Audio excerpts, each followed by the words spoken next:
الحمد لله الواحد القهار العزيز الغفار يكور الليل على النهار تذكرة لأولي القلوب والأبصار وتبصرة لذوي الألباب والاعتبار الذي أيقظ من خلقه من اصطفاه فزهدهم في هذه الدار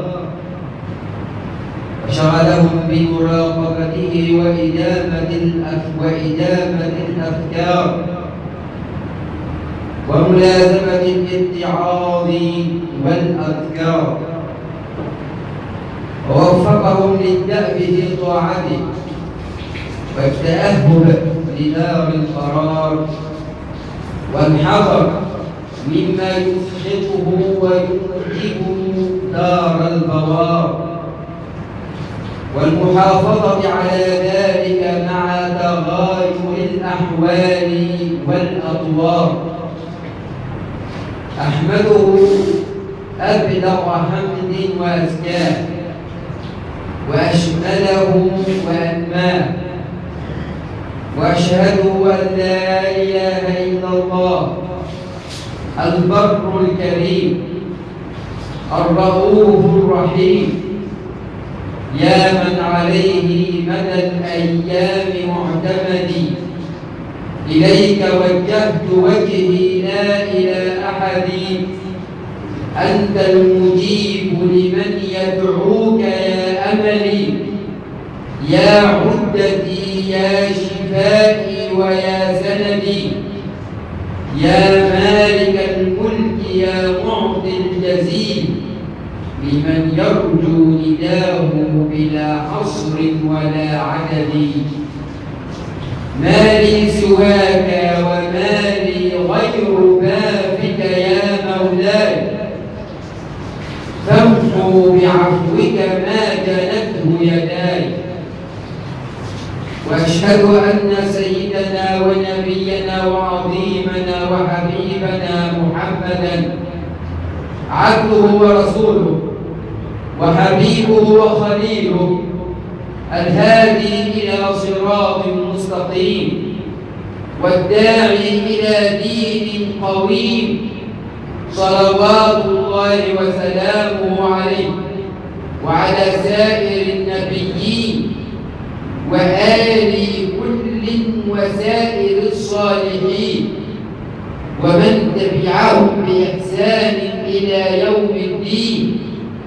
أما بعد عباد الله، ها هو شهر رمضان شهر الإحسان وتلاوة القرآن وشهر المغفرة والعتق من النيران يتهيأ للرحيل والزوال تصرمت ساعاته وانقضت لياليه وأيامه كغيرها من الليالي والأعوام التي مرت علينا وكأنها أضغاث أحلام. مضت أكثر أيام شهركم وانقضت لياليه شاهدة عليكم بما عملتم وحافظة لما أودعتم تدعون يوم القيامة يوم تجد كل نفس ما عملت من خير محضرا فينادي ربكم سبحانه وتعالى يا عبادي إنما هي أعمالكم أحصيها عليكم يا عبادي إنما هي أعمالكم أحصيها لكم ثم أوفيكم إياها فمن وجد خيرا فليحمد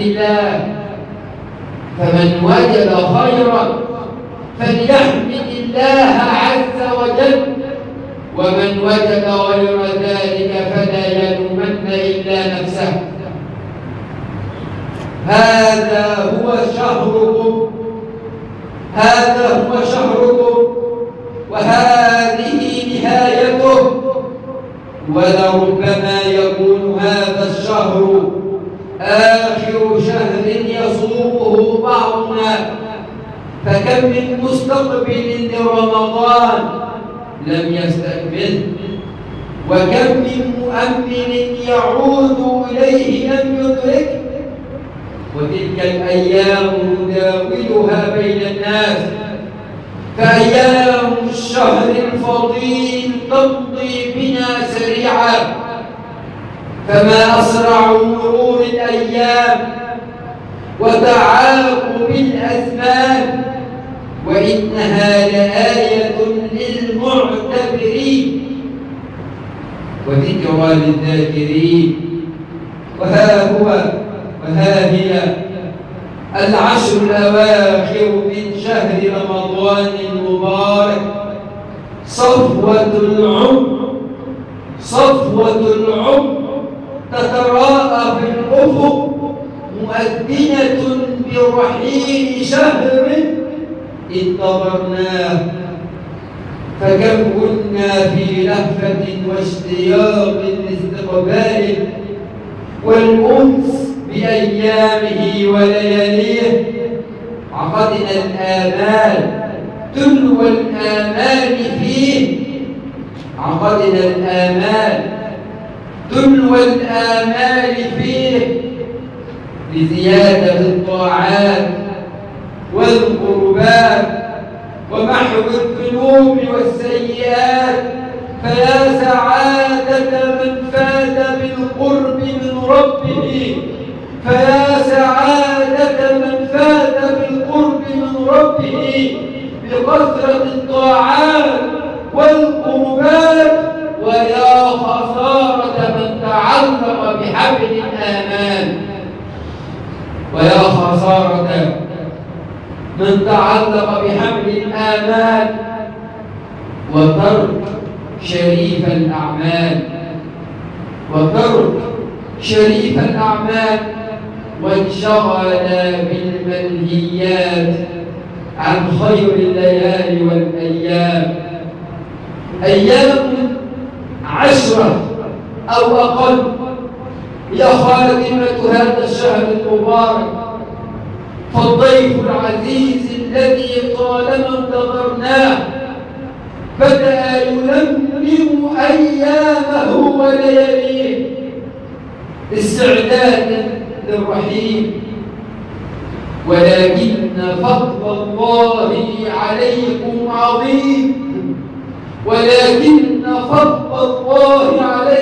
عظيم، يا أمة محمد.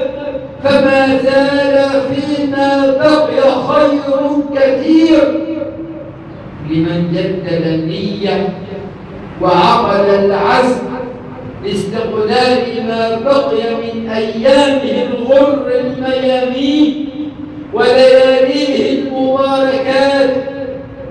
فلعل هذه العشر الأخيرة من رمضان وليلة القدر التي هي خير من 1000 شهر تشحذ الهمم وتسمو بالنفوس.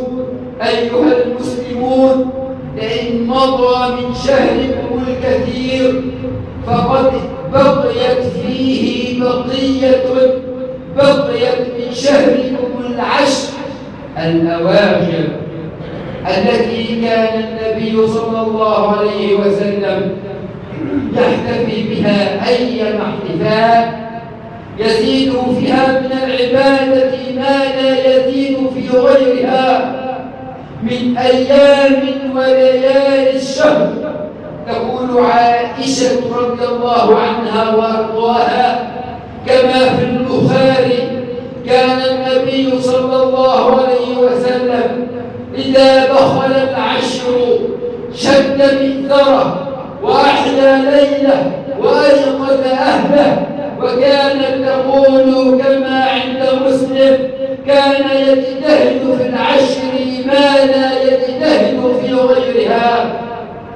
عباد الله، لقد كان السابقون من الصحابة والتابعين رضوان الله عليهم من أسرع الناس امتثالا واتباعا لهدي النبي صلى الله عليه وسلم في اغتنام العشر، فكان كثير منهم يجتهدون في ليالي العشر اجتهادا عظيما، وكان بعضهم يغتسل كل ليلة ليكون أنشط له في العبادة، ويتطيب ويلبس أحسن ثيابه ليخلو بربه في محرابه يدعو ربه ويعبد الله وهو في أكمل هيئة وأبهى صورة.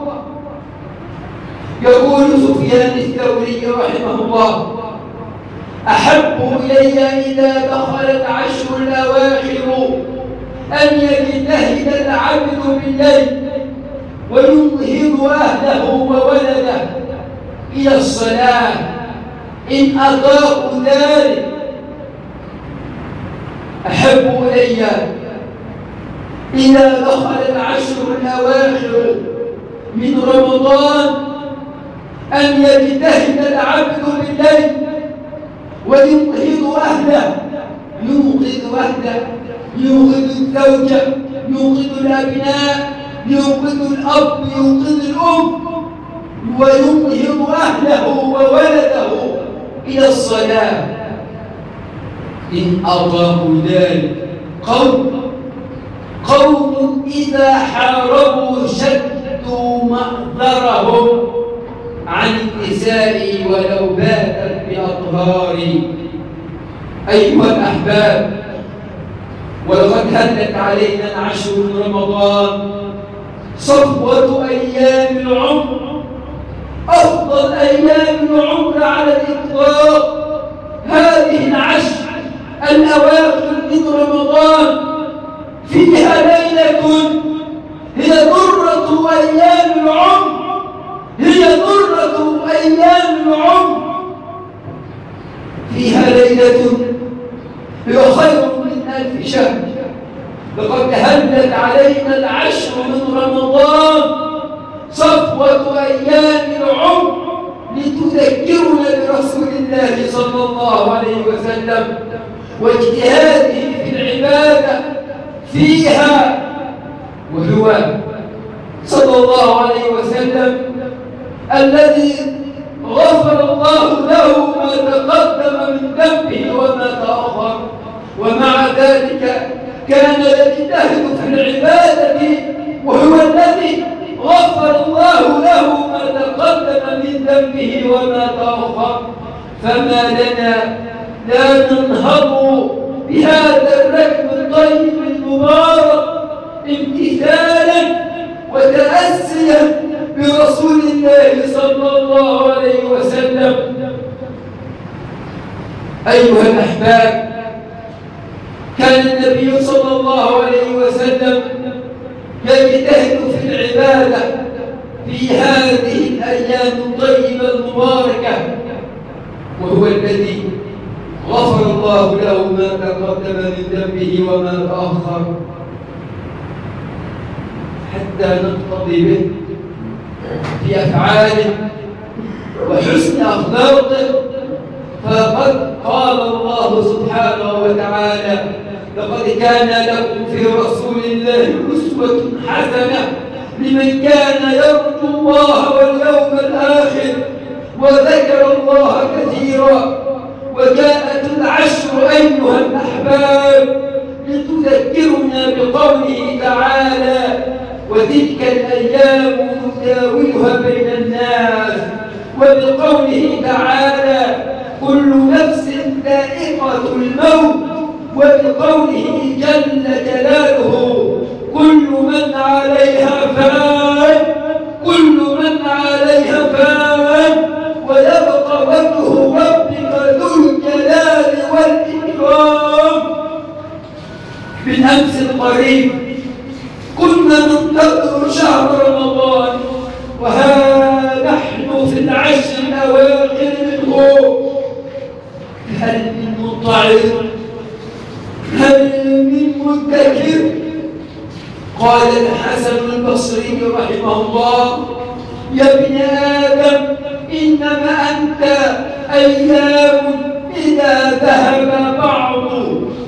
ذهب يوم ذهب بعضك.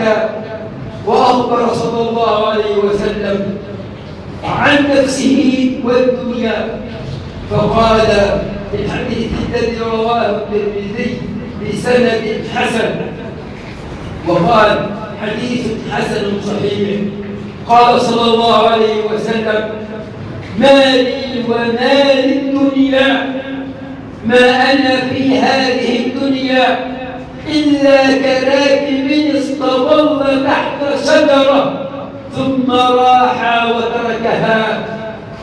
غدا توفى النفوس ما كسبت ويحصل الزارعون ما زرعوا، إن أحسنوا أحسنوا لأنفسهم وإن أساءوا فبئس ما صنعوا. غدا توفى النفوس ما كسبت ويحصل الزارعون ما زرعوا، إن أحسنوا أحسنوا لأنفسهم وإن أساءوا فبئس ما صنعوا. وهل العشر صفوة العمر لتذكرنا بالإحسان. قال صلى الله عليه وسلم كما عند مسلم: إن الله كتب الإحسان على كل شيء.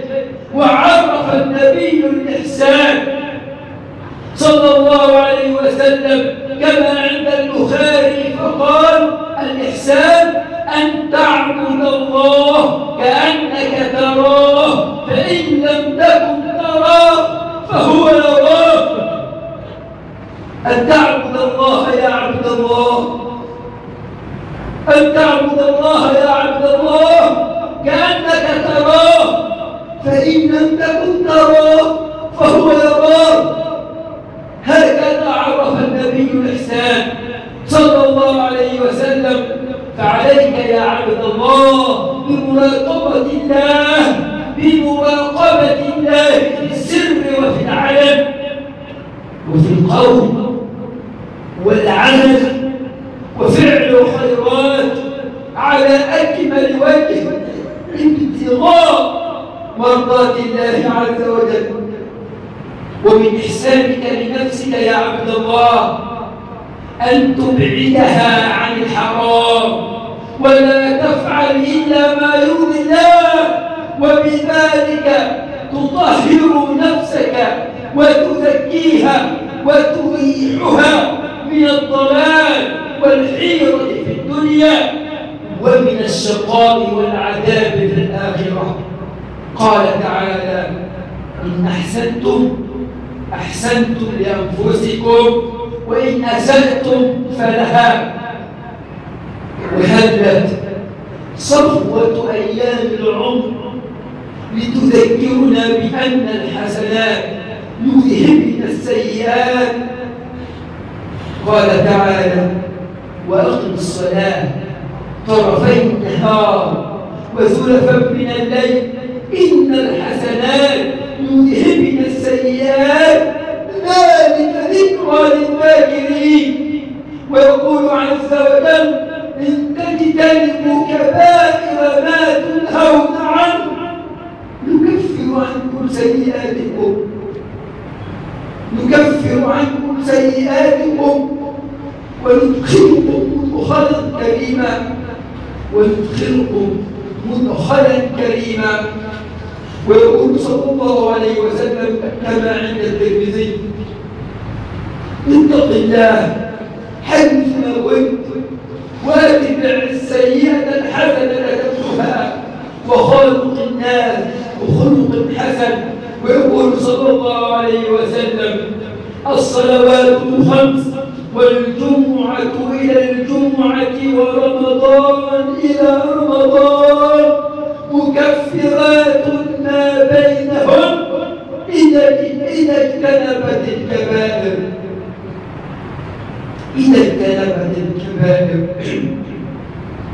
فجاءت العشر لتقول لك الله، اتق الله والتزم بطاعته وابتعد عن معصيته، يكفر الله عنك ما فات، يكفر الله عنك ما فات، يكفر عنك الله ما اقترفت يداك. أقبل على النفس واستكمل فضائلها، فأنت بالنفس لا بالجسم إنسان. فالحياة في طاعة الله ألذ من الحياة في المعصية. أو من كان ميتا فأحييناه، أو من كان ميتا فأحييناه وجعلنا له نورا يمشي به في الناس، وجعلنا له نورا يمشي به في الناس كمن مثله في الظلمات ليس بخارج منها. قال جعفر ابن محمد رحمه الله: من نقله الله من ذل المعصية إلى عز الطاعة أغناه الله بلا مال وآنسه بلا أنيس وأعزه بلا عشير. وجاءت العشر لتذكرنا بهدي النبي صلى الله عليه وسلم فيها.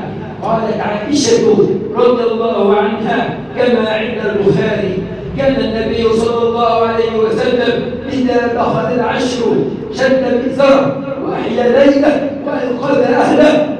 وهذا دليل على اجتهاده صلى الله عليه وسلم في العبادة واعتزاله بالنساء ودعوته لأهله لعبادة الله تعالى،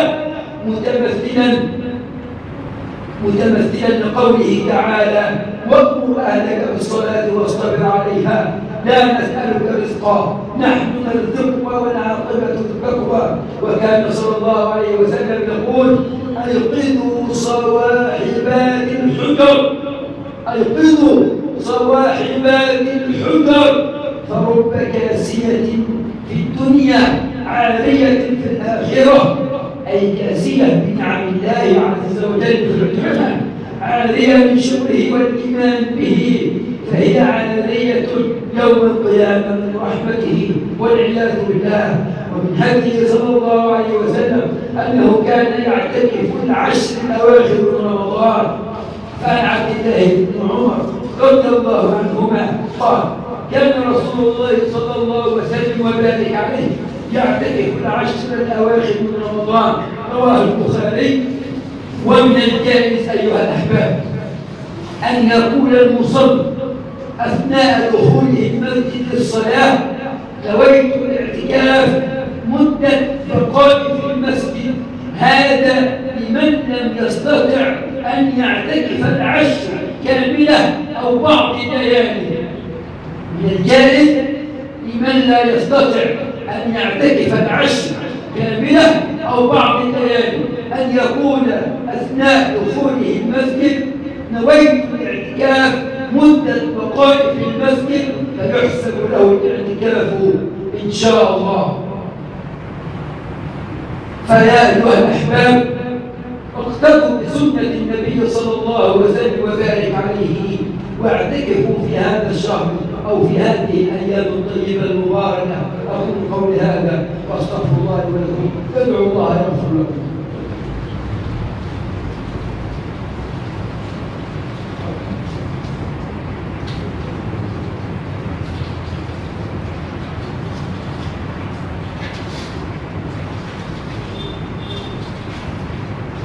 الحمد لله رب العالمين، ولا عدوان إلا على الظالمين، ونشهد أن لا إله إلا الله وحده لا شريك له، له الملك وله الحمد وهو على كل شيء قدير. ونشهد أن سيدنا ونبينا وعظيمنا وحبيبنا محمدا صلوات الله وسلامه عليه وعلى آله وأصحابه ومن اهتدى بهديه إلى يوم الدين. أما بعد، أيها الأحباب، وقد جعل الله تبارك وتعالى رمضان ذروة العام والعشر الأواخر ذروة رمضان أيها الأحباب، وقد جعل الله تبارك وتعالى رمضان درة العام والعشر الأواخر درة رمضان وليالي الوتر درة العشر وليلة القدر درة الأوطار. وهذه ليلة العمر، وهذه ليلة العمر. وكيف لا تسمى ليلة القدر بليلة العمر؟ وكيف لا تسمى ليلة القدر بليلة العمر؟ ولها من العظمة والمكانة ما جعل حقيقتها تفوق حدود الإدراك البشري، فهي خير من آلاف اللحظات الزمنية في حياة البشر.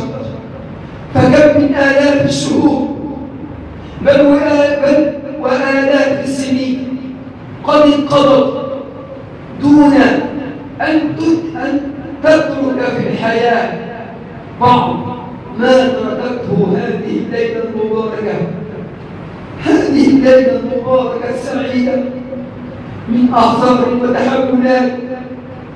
ولهذا أيها الأحباب، فلا غرابة أن الرسول صلى الله عليه وسلم يحثنا على تحريها في الفترة الزمنية التي تقع فيها، فيقول لنا صلى الله عليه وسلم: تحروا ليلة القدر في العشر الأواخر من رمضان، إنها ليلة عظيمة القدر. وصفها ربنا جل وعلا أنها ليلة مباركة، فقال: إنا أنزلناه في ليلة مباركة إنا كنا منذرين فيها يفرق كل أمر حكيم أمرا من عندنا إنا كنا مرسلين رحمة من ربك إنه هو السميع العليم. ووصفها ربنا جل وعلا بأنها خير من 1000 شهر، فقال سبحانه: إنا أنزلناه في ليلة القدر. ليلة القدر وما أدراك ما ليلة القدر؟ ليلة القدر خير من 1000 شهر. تنزل الملائكة والروح فيها بإذن ربهم من كل أمر، سلام هي حتى مطلع الفجر. فلله ما أعظمها من ليلة، فلله ما أعظمها من ليلة، وما أجل خيرها وما أوفر بركتها. ليلة واحدة يا عبد الله خير من 1000 شهر، أي ما يزيد عن 80 عاما و80 عاما عمر رجل معمر، وهو عمر طويل لو قضاه المسلم كله في طاعة الله عز وجل. فليلة القدر وهي ليلة واحدة خير منه.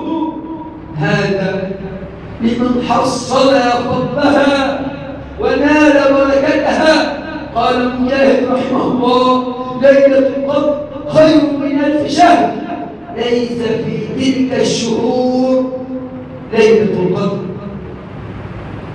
القدر هي الليلة العظيمة التي شرفها الله سبحانه وتعالى بنزول القرآن، فقال: إنا أنزلناه في ليلة القدر، وهي الليلة التي شرفها الله بنزول الملائكة، فقال: تتنزل الملائكة والروح فيها بإذن ربهم من كل أمر، أي تهبط من كل سماء ومن سدرة المنتهى، ومسكن جبريل عليه السلام على وثقها، فينزلون إلى الأرض ويؤمنون على دعاء الناس إلى وقت طلوع الفجر، فهم أشرف الملائكة وأقربهم من الله عز وجل. فهي ليلة تضيق فيها الأرض على الملائكة، فهي ليلة عظيمة طيبة مباركة تضيق فيها الأرض من الملائكة من كثرة الملائكة فها هو جبريل أيها الأحباب، فها هو جبريل عليه السلام آخذ بعنان فرسه يهبط مع الملائكة كما قال ربنا تبارك وتعالى: تتنزل الملائكة أي تهبط الملائكة وهم كسر تضيق بهم الأرض، ينزلون يدعون للمؤمنين، يؤمنون على دعائهم. يقول صلى الله عليه وسلم: إذا كان ليلة القدر نزل جبريل في كبكبة من الملائكة يصلون ويسلمون على كل عبد قائم أو قاعد يذكر الله عز وجل.